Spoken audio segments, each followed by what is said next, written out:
So, andito na kami ngayon sa bago naming bahay at itutur ko kayo panandalian. So, medyo pasensyahan nyo na kasi medyo makalat pa yung mga gamit namin. Super kalat-kalat pa. So, tara, pasok tayo. Hey there mga tropa! Nagbabalik ang tropa niyong laging ready. Tropang Andy for another vlog.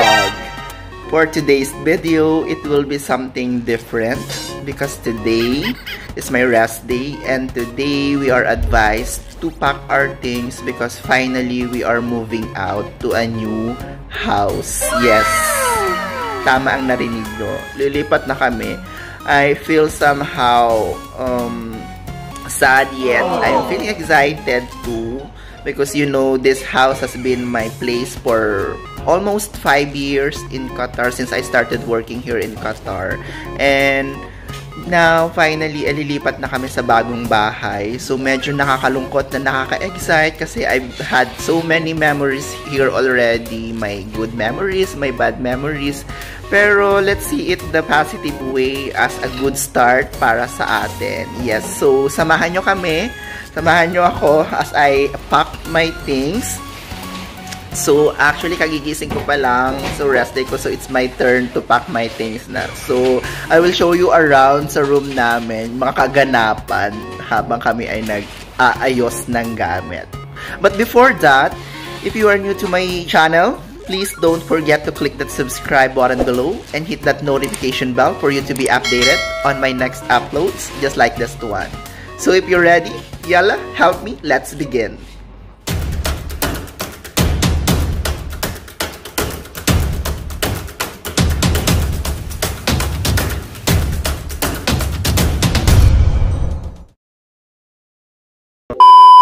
Okay, so babangon na tayo mga tropa para makapag-empake na tayo. Actually, kagabi nasimulan na naming mag-empake. So, ayan. So, tingnan nyo naman dito sa kwarto namin ngayon ang kalat. Ayan, dahil sa dami ng mga gamit namin na kinakailangan pang i-empake.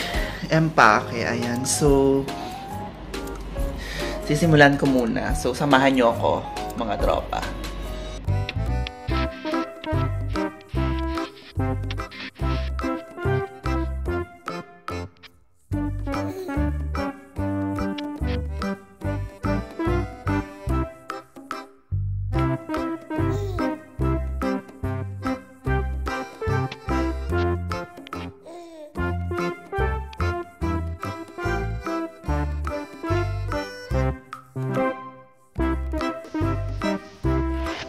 Mga tropa, I'm back. So, I'm currently outside. I'm with Tropang Hiko.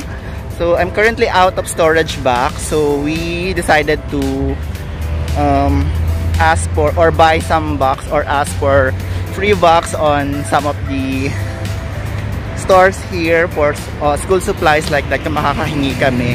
Kasi naman bumili pa kami ng pagkamahal-mahal ng mga box para may mapaglagyan tayo ng mga gamit natin sa paglilipat. Okay? So, samahan nyo kami. Actually, we were supposed to ride on Uber. Unfortunately, yung first stop na pinuntahan namin, hindi pa kami matuloy. Kaya, we decided to just walk para may exercise namin kami ng konti. Ayan. So, yala! See you later! 2 hours later. Hey, we're back home mga tropa. Ayan, so nakauwi na kami, nakahingi na kami ng mga boxes and I have already packed my things na. So, as you can see, ayan, na ano ko na yung mga iba, na ilagay ko na sa carton, sa box, ayan. So, naka-empake na rin ako ng mga ibang gamit naman. So, we're almost ready to move. So, bukas kami mag-start na maglipat sa bago naming lilipatang bahay. Dito lang din around Doha, ayan. And as you can see, bagong gupit din ang inyong katropa kasi kanina habang nag-jogging, dumaan na rin kami sa barbershop para makapagpagupit for a new look because it's August na and it's my birth month na. So, abangan nyo yan. I'm so excited for that. So, medyo late na din ng gabi. So, it's time for me to sleep. See you again tomorrow. The next day. Hey there mga tropa! I'm back and today, finally nakalipat na kami dito sa bago naming tirahan. Ayan, so hindi na ako nakapag-video kanina sa pagbubuhat ng mga gamit kasi sobrang busy. Ang dami naming binuhat, so hindi ko na nakuhanan ng video. So, andito na kami ngayon sa bago naming bahay at itutur ko kayo panandalian. So, medyo pasensyahan nyo na kasi medyo makalat pa yung mga gamit namin. Super kalat-kalat pa. So, tara, pasok tayo. Ayan, so, makikita ninyo, super kalat pa ng mga ibang gamit namin. Ayan, andyan pa yung mga namin, ibang gamit. Ayan, so pagpasok nyo, ito po yung living area natin and yung dining area natin on this side. Ayan, so super lawak po niya. And then meron din tayong dito, meron tayong guest powder room. Ayan, so ayan, na with bathtub. Shal, diba? Ayan, so super lawak nung natin, hall natin. Ayan, so pagpasok mo dito, ayan, this side will bring us to the kitchen. Ayan, so ito yung kitchen namin. So hindi masyadong naayos ng konti. Ayan yung range, yung washing machine. Ayan, so hindi pa namin naayos. Ref. Ito yung natin, kitchen. And dadalhin ko kayo sa kwarto namin. Pagpasensya niyo, medyo makalat pa ha. Ayan o, tingnan yung mga ibang gamit namin. Nakakalat pa. Ayan, so tara sa kwarto namin. Oops! May video ko. Nakahubad ka, okay lang? Ayan, so say hi! Ayan si Tropang Hikor. Busy sa ayos na mga gamit niya. Ayan, so ito yung space niya. And ito naman yung space ko. Ayan, so that's my space. I'm also fixing my things. Ayan, so ito na yung magiging bago naming kwarto. And our room has an ensuite toilet and bath. Ayan, so meron din kaming sariling bathtub. Ayan, shower. Ayan. So, yan yung aming room. So, ngayon babalik ulit ako sa pag-aayos ng mga gamit. Mag-dinner pa kami. Anong oras na ba? It's 12:41 in the morning already and we're still fixing our things and we still haven't eaten dinner. Ayan, so inaantay ko lang yung pinadeliver naming food. So, samahan nyo kami kumain mamaya, okay? Later. Okay, so, dumating na yung in-order naming food. Ito pala yung dinner namin. Pero anong oras na guys? Mag-aalauna na ng madaling araw dito. Ano nila? Ayan, so, nag-order na lang kami ng pizza and chicken poppers sa Papa John's. Para naman medyo may kalaman naman ng konti yung tiyan namin. So, this is what we ordered. I will show you. We ordered some chicken poppers. And this one is a medium-sized pizza. The spicy chicken ranch. Ayan. So, ito lang yung dinner namin. Kasi wala pa kami time magluto. Kasi nag-aayos pa rin ng mga gamit. So, pero at least nakapaglipat na kami ng bahay. Nasa bagong tahanan na kami. At ngayon dito mas safe at mas comfortable naman na yung feeling namin dito. Kasi may 24/7 security plus 24/7 CCTV around the area. Kaya lahat ng unit, no? Oo, lahat. So, hindi kayo makakaano. So, kakain lang kami, guys. Ginagawa mo! Ito chicken ranch. Iyan ko na lang. Chicken ranch to. Oo, chicken ranch. Ay, shit. Grabe, gutom na gutom ako. Alam mo ba kung anong oras yung huling kain ko pa? Lunch pa yung huling kain ko. Hindi nga ako nagmerienda. Tapos nagbuhat ako ng mga gamit. Ang dami-dami. Grabe, yung pagod ko super. Siguro mamaya super lakas ng hilip ko kasi sobrang pagod ko.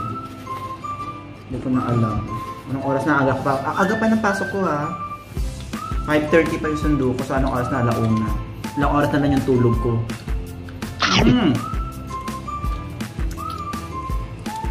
Grabe. Mark. Sarap. Mark kain. Promise, this is the best pizza so far na gusto ko ng Papa John's. If you wanna try this is the spicy chicken ranch. Perfect, ang sarap.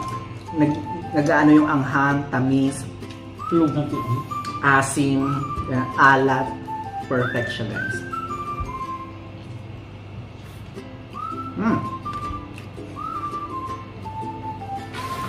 Kasi binigyan na tissue? ko. Wala. Yung bilang wala binigay na tissue. Ano ba yan?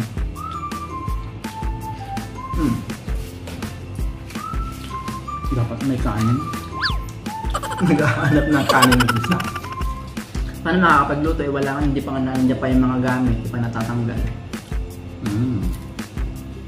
Hindi pa naka-unpack. Ba't ko inaalog itong merinda?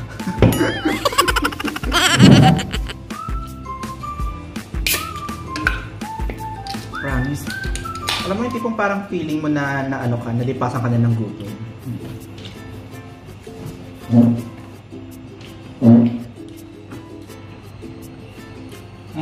Ano hindi namin matatapos ngayon yung pag-unpack ng mga gamit namin. So, tatapusin na lang namin siya bukas ulit, pagkatapos na naman ng trabaho. Ganun talaga yung buhay mga OFW na yung struggle namin.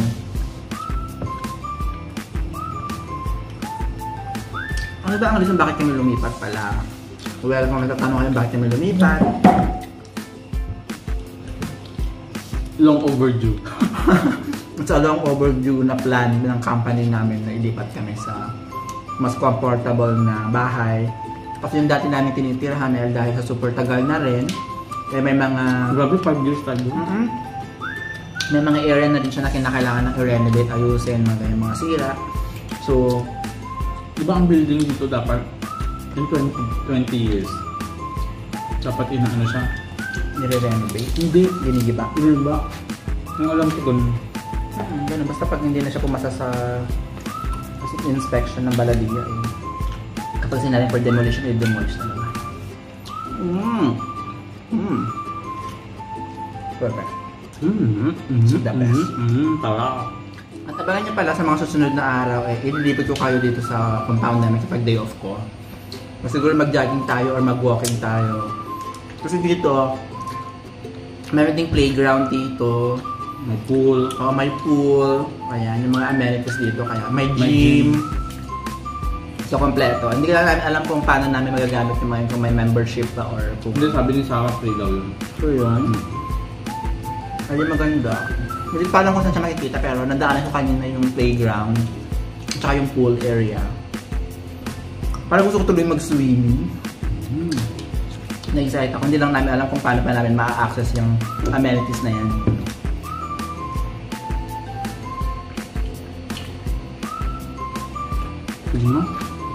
Pero soon siguro gagawa ko ng vlog na ano. Para malibot natin itong place, para makita din ninyo mga tropa.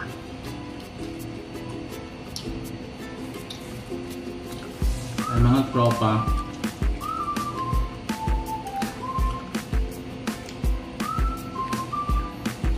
Nagano'n na kang. Ako din. Ba't di ko maramdaman ngayon yung halapin mo? Hindi mo naman kinakain. Mas kinakain ko. Wala akong binababa. Ito isang favorite ko. Yung pickled jalapeno to, di ba? Ako po, basta ang alam ko halapin mo. Pickled na maharap. Yung maanghang na maalat na ano. Maasin. The best. Maglamang asim na naman yung sikmura ko kasi nung isang gabi, nung kumain ako ng ano, nahirapan ako matulog kasi yung tipong hindi ko na nag-acid build up ako. Mas na ang init ng katawan ko na tipong nangangasim yung sikmura ko na ano. Grabe. Hindi ako pinatulog. Palitan na yan. Akala ko ba okay? Mark, gusto mo ng pizza? Pizza. Kain. Kumain ka na ba? Ako magandang. Sarap?